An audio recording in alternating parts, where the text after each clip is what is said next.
आलोकये श्री बालकृष्णं सखी आलोकये श्री बालकृष्णं सखी आनंद सुंदरतांडव कृष्णं आलोकये। ಶ್ರೀ ಗುರುಭ್ಯೋ ನಮಃ. ಗುರು ಬ್ರಹ್ಮ ಗುರುರ್ವಿಷ್ಣು ಗುರುರ್ದೇವೋ ಮಹೇಶ್ವರಃ ಗುರು ಸಾಕ್ಷಾತ್ ಪರಂ ಬ್ರಹ್ಮ ತಸ್ಮೈ ಶ್ರೀ ಗುರವೇ ನಮಃ. ಶ್ರುತಿ ಸ್ಮೃತಿ ಪುರಾಣಾನಾಂ ಆಲಯಂ ಕರುಣಾಲಯಂ ನಮಾಮಿ ಭಗವತ್ಪಾದ ಶಂಕರಂ ಲೋಕಶಂಕರಂ.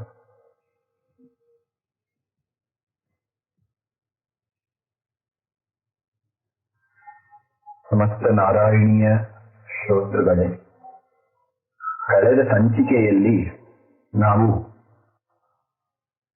ಪ್ರಥಮ ಶ್ಲೋಕದ ವ್ಯಾಖ್ಯಾನವನ್ನ ನೋಡಿದ್ವಿ.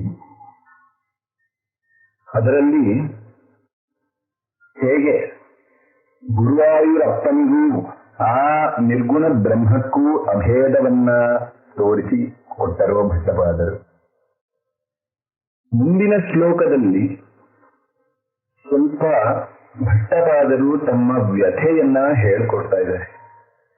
ಯಾಕಪ್ಪ ವ್ಯಥೆ ಅಂತಂದ್ರೆ, ಹೀಗೆ ಸುಲಭವಾಗಿ ಸಿಕ್ಕಿರ್ತಕ್ಕಂತಹ ಈ ಬ್ರಹ್ಮತತ್ವದ ಮೂರ್ತಿ ನಿಂತಿರ್ಬೇಕಾದ್ರೆ ಈ ಜನರು ಬೇರೆ ಯಾಕಪ್ಪ ಬೇಡದಿರೋ ಸಾಹಸಗಳನ್ನ ಮಾಡಿ ಕಷ್ಟಪಡ್ತಾ ಇದ್ದಾರಲ್ಲ ಅಂತ ನೋಡಿ. ಶ್ಲೋಕ ನೋಡಿ, ಮುಂದೆ ಅದರ ಅರ್ಥವನ್ನ ನೋಡೋಣ. ಸ್ವಾರಸ್ಯವಾಗಿದೆ. ಏವಂ ದುರ್ಲಭ್ಯ ವಸ್ತುನ್ಯಪಿ ಸುಲಭತೆಯಾ ಹಸ್ತಲಬ್ಧೇ ಯದನ್ಯತೆ ತನ್ವಾ ವಾಚಾಧಿಯಾ ವಾ ಭಜತಿ ಬತ ಜನಃ ಕ್ಷುದ್ರತೈವ ಸ್ಫುಟೇಯಂ ಏತೇ ತಾವದ್ವಯಂತು ಸ್ಥಿರತರ ಮನಸಾ ವಿಶ್ವಪೀಡಾಪಹತ್ಯೈ ವಿಶೇಷಾತ್ಮಾನಮೇನಂ ಗುರು ಪವನ ಪುರಾಧೀಶಮೇವ ಆಶ್ರಯಾಮಃ. ನೋಡಿ, ದುರ್ಲಭವಾದ ವಸ್ತು ಅಂತಂದರೆ ಬ್ರಹ್ಮ, ಅಂದ್ರೆ ಆ ಬ್ರಹ್ಮತತ್ವ ನಮ್ಮ ಕೈಗೆ ಸುಲಭವಾಗಿ ದೊರಕಿದಾಗ, ಅಯ್ಯೋ, ನಮ್ಮ ಜನರು ಯಾವ್ದ್ಯಾವ್ದೋ ಮಾರ್ಗಗಳನ್ನ ಯಾವ್ದ್ಯಾವ್ದೋ ಸಾಹಸಗಳನ್ನ ಮಾಡ್ತಾ ಇದಾರಲ್ಲ, ಮನಸ್ಸೋ ಇಚ್ಛೆ ಮಾಡ್ತಾ ಇದಾರಲ್ಲ, ಅಲ್ಲದೆ ಯಾರ್ಯಾರನ್ನೋ ಭಜನೆ ಮಾಡ್ತಾ ಇದ್ದಾರಲ್ಲಪ್ಪ, ಇದು ಅವರ ಸಂಪೂರ್ಣವಾದ ಕ್ಷುದ್ರ ಬುದ್ಧಿಯನ್ನ ಸ್ಪಷ್ಟಪಡಿಸ್ತಾ ಇದೆ ಅಂತ ಭಟ್ಟಪಾದರು ಹೇಳ್ತಾ ಇದ್ದಾರೆ. ಶುದ್ಧತೈವ ಸ್ಫುಟೇಯಂ ಅಂತ ಹೇಳ್ತಾ ಇದ್ದಾರೆ. ಆದ್ರೆ ನಾವು ಮಾತ್ರ, ಅಂದ್ರೆ ಭಕ್ತರು ಮಾತ್ರ ಏತೇ ತಾವದ್ವಯಂತು ಅಂತ ಬಹುವಚನ ಪ್ರಯೋಗವನ್ನ ಅಲ್ಲಿ ಮಾಡಿ ಸ್ವಾರಸ್ಯ.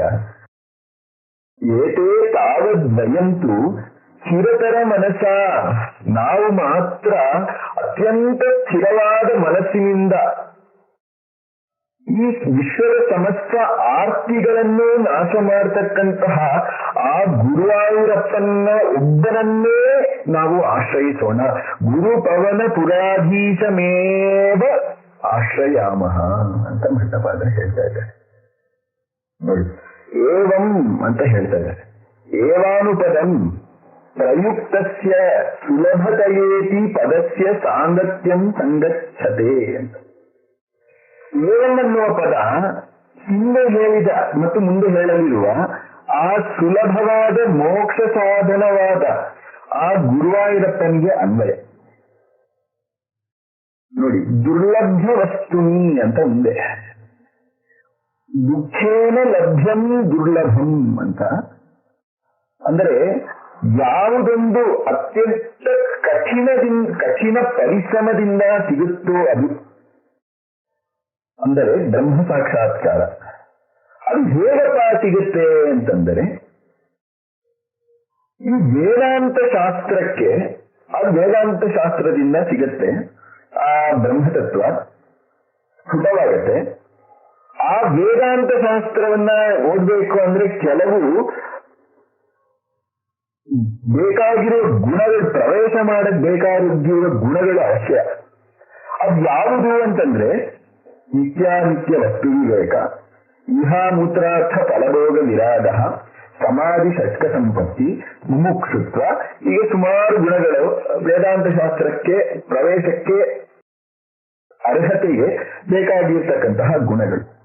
ಇವೆಲ್ಲಾ ಗುಣಗಳನ್ನ ಸಂಪಾದಿಸಿ ಅದಲ್ಲದೆ ಒಂದು ಸದ್ಗುರುವಿನ ಹತ್ರ ಹೋಗಿ ಆ ಸದ್ಗುರು ಹೇಳ್ತಕ್ಕಂತಹ ಈ ಬ್ರಹ್ಮತತ್ವವನ್ನ ಶ್ರವಣ ಮಾಡಿ, ಮನನ ಮಾಡಿ, ನಿಧಿಧ್ಯಾಸನ ಮಾಡಿ, ಶ್ರವಣ ಮನನ ನಿಧಿಧ್ಯಾಸಗಳ ಉಪಾಯದಿಂದ ಅತ್ಯಂತ ದುರ್ಲಭವಾದ ಆ ಬ್ರಹ್ಮನನ್ನ ಅರಿತುಕೊಳ್ಳುವವರು. ಏವಂ ದುರ್ಲಭ್ಯ ವಸ್ತು ಅಪಿ ಸುಲಭತೆಯ, ಅಪಿ ಅಂತಂದ್ರೆ ಬ್ರಹ್ಮಣಾಪಿ ಪ್ರತ್ಯಕ್ಷ ರೂಪೇಣ ಲಾಭ ಸಂಭವೇ ಅಂತ ಹೇಳ್ತಾರೆ. ಅಂತಹ ದುರ್ಲಭವಾದ ವಸ್ತು, ಅಂತಹ ದುರ್ಲಭವಾದ ವಿಷಯವೇ ಈಗ ನನ್ನ ಎದುರು ನಿಂತಿದೆ. ಪ್ರತ್ಯಕ್ಷ ರೂಪದಲ್ಲಿ ಗುರುವಾಯೂರು ಕ್ಷೇತ್ರದಲ್ಲಿ ನಿಂತಿದೆ.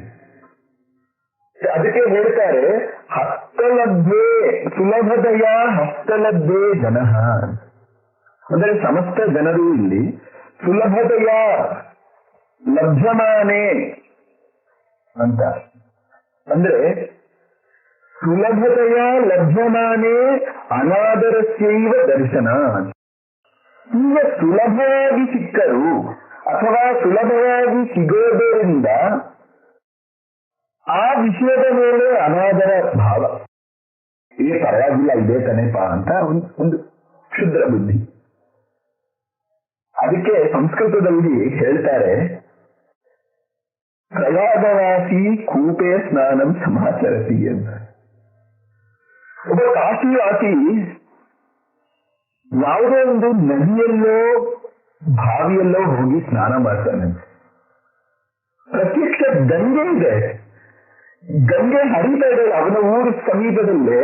ಅದನ್ನ ಬಿಟ್ಟು ಯಾವುದೇ ಬೇರೆ ನದಿ ಸ್ನಾನ ಮಾಡ್ತಾ ಕೂತಿರ. ಅಂತೂ ನಮ್ಮ ಜನರು ಇದೇ ಭಾರತ ಕ್ಷೇತ್ರದಲ್ಲಿ ಎಲ್ಲರಿಗೂ ಸುಲಭವಾಗಿ ಸಿಕ್ಕಂತಹ ಈ ಬ್ರಹ್ಮತತ್ವದ ಒಂದು ರೂಪ ನಿಂತಿದೆ, ಅದರ ಮೇಲೆ ಸ್ವಲ್ಪ ಅನಾದರ ಭಾವ. ಅದಲ್ಲದೆ ನೋಡಿ, ಸಂಸ್ಕೃತದಲ್ಲಿ ಮತ್ತೊಂದು ಹೇಳ್ತಾರೆ ಅಕ್ಕೇಚೇನ್ ಮಧು ನಿಂದತೇಚೆ ಕಿಮರ್ಥಂ ಪರ್ವತ ವ್ರಜೇ ಅಂತ. ಅಂದರೆ ಅಕ್ಕ ಅಂತಂದ್ರೆ ಮಾರ್ಗ ಮಧ್ಯದಲ್ಲಿಯೇ ಸಿಗುವಂತಹ ವೃಕ್ಷದಲ್ಲಿ ಇರ್ತಕ್ಕಂತಹ ಹೂವಿನಲ್ಲಿ ಇರ್ತಕ್ಕಂತಹ ಮಧು. ಆ ಮಧು ದಾರಿ ಮಧ್ಯದಲ್ಲೇ ಸಿಗ್ತಕ್ಕಂತಹ ಈ ಮಧು ಇಲ್ಲೇ ಸಿಗ್ತಾ ಇದೆ. ನೀನು ಅದನ್ನ ಬಿಟ್ಟು ಯಾವುದೇ ಪರ್ವತದ ಪಕ್ಕದಲ್ಲಿ ಇರ್ತಕ್ಕಂತಹ ಯಾವುದೋ ಹೂವಿನಲ್ಲಿ ಆ ಮಧು ಇದೆ ಅಂತ ಹುಡ್ಕೊಂಡು ಹೋಗ್ತಾ ಇದೆಯಲ್ಲ, ಯಾವ ಸುಖಕ್ಕೆ, ಯಾವ ಪುರುಷಾರ್ಥಕ್ಕಾಗಿ ಇಷ್ಟು ಪರಿಶ್ರಮ ಪಡ್ತಾ ಇದೆಯಪ್ಪ. ಅಂತೆಯೇ ಆ ಬ್ರಹ್ಮವೇ ಇಲ್ಲಿ ನಿಂತಿದೆ, ಸಾಕ್ಷಾತ್ ರೂಪದಲ್ಲಿ ನಿಂತಿದೆ. ವೇದಾಂತಿಗಳು ಯಾವುದನ್ನ ನಿರ್ಗುಣ ಬ್ರಹ್ಮವನ್ನ ವಿಚಾರದಿಂದಲೂ ವಾಚ್ಯಾರ್ಥಗಳಿಂದಲೂ ನಿರ್ಣಯ ಮಾಡಿ ಅದನ್ನ ತಿಳಿದುಕೊಳ್ತಾರೋ ಆ ರೂಪ ಸುಲಭವಾಗಿ ನಿನ್ನ ಎದುರುಗಡೆ ನಿಂತಿದ್ಯಪ್ಪ.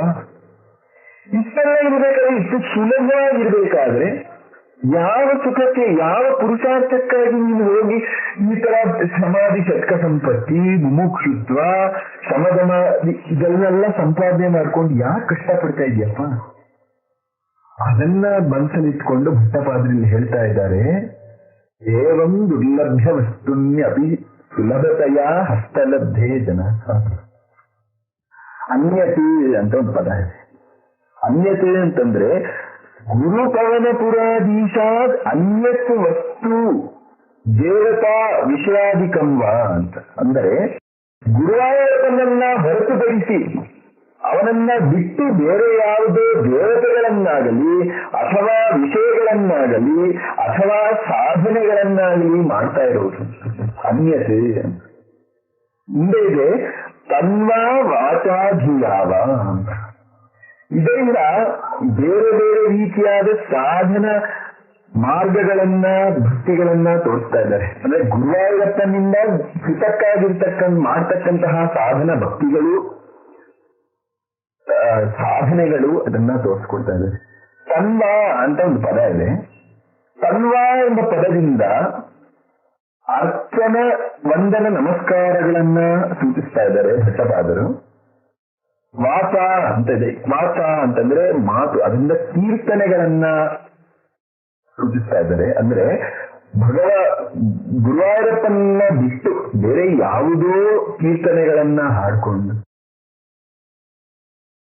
ವೃಥ ಶುದ್ಧ ಜುಳ ಅಂತ ಹೇಳ್ತಾ ಇದ್ದಾರೆ.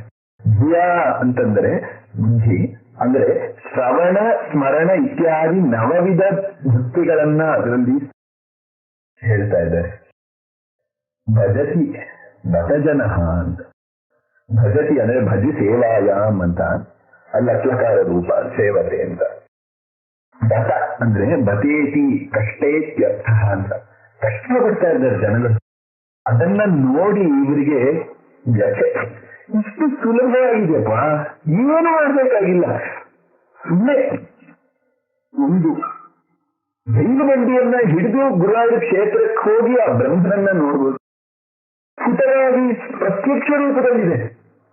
ಅದನ್ನ ಬಿಟ್ಟು ಯಾವುದೋ ಹಿಮಾಲಯ ತಪ್ಪಲಿಗೆ ಹೋಗಿ ಒಂದು ಕಾಲಲ್ಲಿ ನಿಂತ್ಕೊಂಡು ಹರಸಾಹಸ, ಯಾವ ಸುಖಕ್ಕೆ ಯಾವ ಪುರುಷಾರ್ಥಕ್ಕೆ? ನೀವು ಆ ಮಾಡತಕ್ಕಂತಹ ಸರ್ವ ಸಾಧನೆಗಳ ಪುರುಷಾರ್ಥಗಳ ಯಾವ ನಿಮ್ ಪುರುಷಾರ್ಥವನ್ನ ಇಟ್ಕೊಂಡು ಮಾಡ್ತಾ ಇದ್ದೀರಲ್ಲ, ಆ ಪುರುಷಾರ್ಥ ನಿಮ್ಮ ಮುಂದೆ ನಿಂತಿದೆ ಅಂತ ಹೇಳ್ತಾ ಇದ್ದಾರೆ. ಅದು ಮುಂದೆ ಹೇಳ್ತಾ ಇದ್ದಾರೆ, ಏತೆ ವಯಂತು ಅಂದರೆ ಇದರ ಪರ್ಯಂತ ಅವಿವೇಕಿಗಳ ಪಕ್ಷವನ್ನ ಹೇಳಿ ಭಟ್ಟಪಾದರು ನಿರೂಪಣೆ ಮಾಡಿದ್ರು. ಈಗ ವಿವೇಕಿಗಳ ಪಕ್ಷವನ್ನ ಹೇಳ್ತಾ ಇದ್ದಾರೆ. ಅದೇ ಏತೇ ವಯಂತು ಅಂದ್ರೆ ನಾವು ವಿವೇಕಿಗಳು ಅಂದ್ರೆ ಭಕ್ತರು ತಾವತ್ ಸ್ಥಿರತರ ಮನಸ ಅಂತ ಹೇಳ್ತಾ ಇದ್ದಾರೆ. ಸ್ಥಿರತರೇಣ ಮನಸ ಅಂತ, ಅಲ್ಲಿ ಅತ್ಯಂತ ಸ್ಥಿರವಾದ ಮನಸ್ಸಿನಿಂದ, ಅಂದ್ರೆ ವಿಚಲಿತವಿಲ್ಲದೆ, ಏನಪ್ಪ ಈ ದೇವರು ಇರ್ಬೋದಾ, ಇದಕ್ಕಿಂತ ಅವನು ದೊಡ್ಡದ ಶ್ರೇಷ್ಠನ, ಯಾವುದೇ ಅತ್ಯಂತ ಸ್ಥಿರತರ ಮನಸ್ಸಿನಿಂದ ನಾವು ಗುರುವಾಯೂರಪ್ಪನ ಭಜಿಸೋಣ ಅಂತ ಹೇಳ್ತಾರೆ. ಅಂದ್ರೆ ನೀವು ನೋಡಿ, ಸ್ಥಿರತರ ಮನಸ ಅಂತ ಒಂದಿದೆ. ಆ ವ್ಯಾಕರಣದ ವಿಶೇಷ ಸ್ವಲ್ಪ ಅಲ್ಲಿದೆ. ತರ ಪ್ರತ್ಯಯವನ್ನ ಭಟ್ಟಪಾದರು ಅಲ್ಲಿ ಉಪಯೋಗಿಸ್ತಾರೆ. ಅಂದ್ರೆ ಅತ್ಯಂತ ಸ್ಥಿರತರ ಮನಸ್ಸಿನಿಂದ ಅಂತ ಹೇಳಕ್ಕೆ ತರ ಪ್ರತ್ಯಯವನ್ನ ಅಲ್ಲಿ ಭಟ್ಟಪಾದರು ಉಪಯೋಗಿಸಿದ್ದಾರೆ. ಹಿಂದೆ ಹೇಳ್ತಾರೆ ವಿಶ್ವ ಪೀಡಾಪಹತ್ಯೈ ಅಂತ. ವಿಶ್ವಾಸ ಪೀಡಾನಾಂ ಅಪಹತ್ಯೈ ಅಂತ.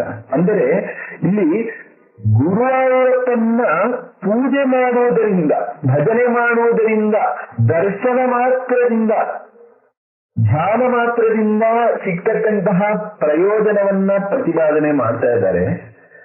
ವಿಶ್ವಾಸಾಂ ಪೀಡಾನಾಂ ಅಂದರೆ ತಾಪತ್ರಯಗಳು 3 ವಿಧ: ಆಧ್ಯಾತ್ಮಿಕ, ಆವಿಧೈವಿಕ, ಆವಿಭೌತಿಕ ಅಂತ. ಆ 3 ತಾಪತ್ರಯಗಳನ್ನ ಇವನು ದರ್ಶನ ಮಾತ್ರದಿಂದ ಹೋಗಲಾಡಿಸ್ತಾನೆ. ಮತ್ತೊಂದರ್ಥ, ಸೂಕ್ಷ್ಮ ಅರ್ಥ ಇದರಲ್ಲಿದೆ ನೋಡಿ. ಲೋಕೆ ವರ್ತಮಾನಾನಾಂ ಸರ್ವೇಷಾಂ ಪೀಡಾನಾಂ ಅಪಹತ್ಯೈ ಅಂತ. ಅಂದರೆ ಲೋಕದಲ್ಲಿ ಇರ್ತಕ್ಕಂತಹ ಸಮಸ್ತ ತಾಪತ್ರಯಗಳು, ಬಾಧೆಗಳನ್ನ ಹೋಗಲಾಡಿಸ್ತಾನೆ. ಏನಪ್ಪ ಲೋಕದಲ್ಲಿ ಇರ್ತಕ್ಕಂತಹ ಸಮಸ್ತ ತಾಪತ್ರಯಗಳು ಅಂದ್ರೆ ನಾಳೆ ಬೆಳಗ್ಗೆ ಸ್ವಚ್ಛಂದವಾಗ್ಬಿಡುತ್ತಾ ಅಂತಂದ್ರೆ ಹಾಗಲ್ಲ. ಅದರಲ್ಲಿ ಒಂದು ಸೂಕ್ಷ್ಮ ಅರ್ಥ ಇದೆ. ಸುಮ್ಮನೆ ಭಟ್ಟಪಾದರು ಯಾವುದೋ ಒಂದು ಪದಗಳನ್ನ ಹಾಕಲ್ಲ, ಅದರಲ್ಲಿ ಒಂದು ಸೂಕ್ಷ್ಮ ಅರ್ಥ ಇದೆ ನೋಡಿ. ವೇದಾಂತದಲ್ಲಿ ಬರ್ತಕ್ಕಂತಹ ಒಂದು ವಿಷಯ, ಅದನ್ನ ಭಟ್ಟಪಾದರು ಮನಸ್ಸಲ್ಲಿಸ್ಕೊಂಡು ಹೇಳ್ತಾ ಇದ್ದಾರೆ.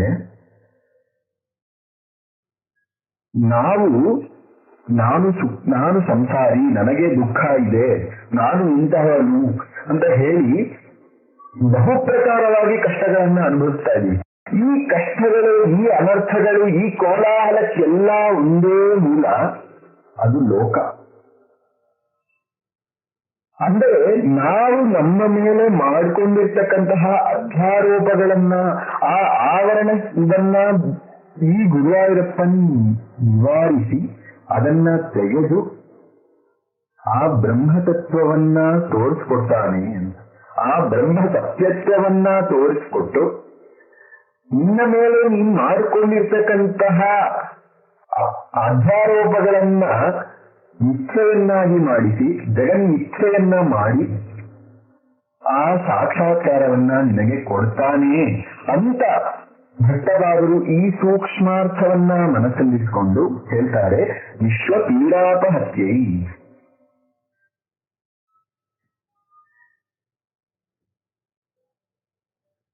ನೋಡಿ, ವಿಷಯ ಏನು ಅಂದ್ರೆ, ಹೀಗೆ ಸಮಸ್ತ ವಿಷಯಗಳನ್ನೇ, ಅಂದ್ರೆ ಸಮಸ್ತ ಕಷ್ಟಗಳನ್ನೇ ಹೋಗಲಾಡಿಸ್ತಾನೆ, ಮಿಥ್ಯಾಗಿ ಮಾಡ್ತಾನೆ ಅಂತಂದ್ರೆ ಇನ್ನ ಆ ಗ್ರಂಥಕರ್ಷವಾದಂತಹ ಭಟ್ಟದ್ರಿಯ ರೋಗವನ್ನ ನಾಶ ಮಾಡದೇ ಇರ್ತಾನ, ಅದು ಹೇಳ್ಬೇಕಾಗಿಲ್ಲ. ಅದು ಮುಂದೆ ಹೇಳ್ತಾರೆ, ವಿಶೇಷ ಆತ್ಮಾನಮೇನಂ ವಿಶೇಷ ಆತ್ಮ ಯಸ್ಯ ತಂ. ವಿಶೇಷ ಅಂತಂದ್ರೆ ಸಂಪೂರ್ಣ ಅಂತ, ಸಂಪೂರ್ಣವಾದ ಪೂರ್ಣವಾದ ಆತ್ಮ ಎಂದರ್ಥ. ಏನಂ ಗುರು ಪವನ ಪುರಾಧೀಶಮೇವ, ಅಂದ್ರೆ ನಾವು ಸ್ಥಿರತರ ಗಟ್ಟಿಯಾದ ನಮಗೆ ಅತ್ಯಂತ ನಂಬಿಕೆ ಇದೆ, ಯಾವುದೇ ವಿಪ್ರತಿಪತ್ತಿಗಳಿಲ್ಲ, ನಮಗೆ ಗೊತ್ತು ಗುರುವಾಯೂರಪ್ಪನ್ ಒಬ್ಬನೇ ನಮಗೆ ಗತಿ ಅಂತ. ಆದ್ರಿಂದ ಗುರು ಪವನ ಪುರಾಧೀಶಮೇವ ಅಂತ ಹೇಳ್ತಾ ಇದೆ. ಆಶ್ರಯಾಮಹ ಅಂದ್ರೆ ಸೇವಾಮಹೇ, ಆಶ್ರಯಿಸೋಣ. ಇಲ್ಲಿ ಗುರು ಪವನ ಪುರಾಧೀಶ ಒಬ್ಬನನ್ನೇ ಆಶ್ರಯಿಸೋಣ. ಅಲ್ಲಿ ಏವಕಾರವನ್ನ ಭಟ್ಟರಾದರು ಪ್ರಯೋಗಿಸ್ತಾರೆ. ಏವಕಾರದಿಂದ ಪ್ರಯೋಜನ ಹೊಂದಿದೆ. ಅಂದ್ರೆ ವಿಷಯಾಂತರ ದೇವತಾಂತರಗಳನ್ನ ಭೇದವನ್ನ ಭಟ್ಟಪಾದರಲ್ಲಿ ಏವಕಾರದಿಂದ ತೋರಿಸ್ತಾ ಇದ್ದಾರೆ. ಅದನ್ನ ಗುರು ಪವನ ಪುರಾಧೀಶ ಏವ ಆಶ್ರಯಾಮಹ ಅಂತ ಹೇಳ್ತಾರೆ. ನೋಡಿ, ಅಂದ್ರೆ ಗುರುವಾಯೂರಪ್ಪನ ಭಜನದಿಂದ, ದರ್ಶನದಿಂದ, ಧ್ಯಾನದಿಂದ ಸುಲಭವಾಗಿ ಆ ಬ್ರಹ್ಮಪ್ರಾಪ್ತಿಯ ಉಪಾಯವು ಸಿಕ್ಕಿದ ಮೇಲೂ ಜನರು ಅನ್ಯ ಮಾರ್ಗಗಳನ್ನ ಅಥವಾ ದೇವತೆಗಳನ್ನ ಅಥವಾ ಅನ್ಯತಾ ಸಾಧನೆಗಳನ್ನ ಮಾಡ್ತಾ ಇದ್ದಾರಲ್ಲ, ಆ ಅವಿವೇಕಿಗಳನ್ನ ಭಟ್ಟಪಾದರು ಮನಸ್ಸಲ್ಲಿಟ್ಕೊಂಡು ದುಃಖವನ್ನ ವ್ಯಕ್ತಪಡಿಸ್ತಾ ಹೇಳ್ತಾ ಇದ್ದಾರೆ. ಈ ಮಾರ್ಗಗಳು ಅಂತ ಹೇಳಿದ್ರಲ್ಲ, ಆ ಮಾರ್ಗಗಳು, ಕ್ರಿಯೆಗಳು ಏನು ಅಂತಂದ್ರೆ, ಗುರುವಾಯೂರಪ್ಪನ ಬಿಟ್ಟು ಪೃಥಕ್ಕಾಗಿ ಬೇರೆ ಯಾವುದೋ ಭಜನೆ, ಬೇರೆ ಯಾವುದೋ ಧ್ಯಾನ, ಬೇರೆ ಯಾವುದೋ ಸಾಧನೆ ಎಲ್ಲ ವ್ಯರ್ಥ. ಅದರಿಂದ ಫಲ ಇಲ್ಲ ಅಂತ ಹೇಳ್ತಾ ಇಲ್ಲ, ಸರಿಯಾಗಿ ಅರ್ಥ ಮಾಡ್ಕೋಬೇಕು. ಅದರಿಂದ ಫಲ ಇಲ್ಲ ಅಂತ ಹೇಳ್ತಾ ಇಲ್ಲ. ನಿಮಗೆ ಆ ಪರಮ ಫಲ ಯಾವುದಿದೆ ಅಂದ್ರೆ ಬ್ರಹ್ಮತತ್ವ ಸಾಕ್ಷಾತ್ಕಾರ ಯಾವುದಿದೆ, ಅಧಿಷ್ಠಾನ ತತ್ವ ಸಾಕ್ಷಾತ್ಕಾರ ಯಾವುದಿದೆ, ಆ ರೂಪವೇ ಎದುರುಗಡೆ ಇದೆ. ಈ ಮೇಲೆ ಬೇರೆ ಮಾರ್ಗಗಳು ಯಾಕೆ ಅಂತ ಆ ವ್ಯಥೆಯನ್ನ ಭಟ್ಟಪಾದರು ಈ ಶ್ಲೋಕದಲ್ಲಿ ವ್ಯಕ್ತಪಡಿಸ್ತಾ ಇದ್ದಾರೆ. ಹೀಗೆ ಎರಡನೆಯ ಶ್ಲೋಕವನ್ನ ನಾವು ನೋಡಿದ್ವಿ. ಇದನ್ನ ಹೀಗೆ ಸದ್ಗುರು ಶರಣಾರ್ಪಣೆ.